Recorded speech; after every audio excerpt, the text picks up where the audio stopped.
Summer's here and the roadside stands are filled with this fresh corn you've been waiting for all year. The toughest thing about corn is shucking it. And after you shuck it, you're left with all these tassels you need to clean up. And I'm going to show you how to cook this corn without having to clean all these tassels up.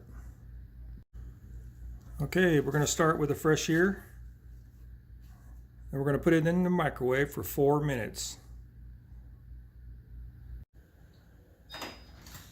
Alright, we're just going to put this in for 4 minutes.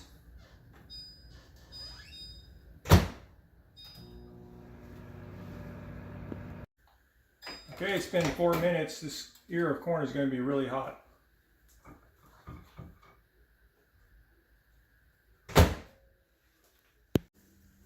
Alright, so now all I need to do is just cut this end off.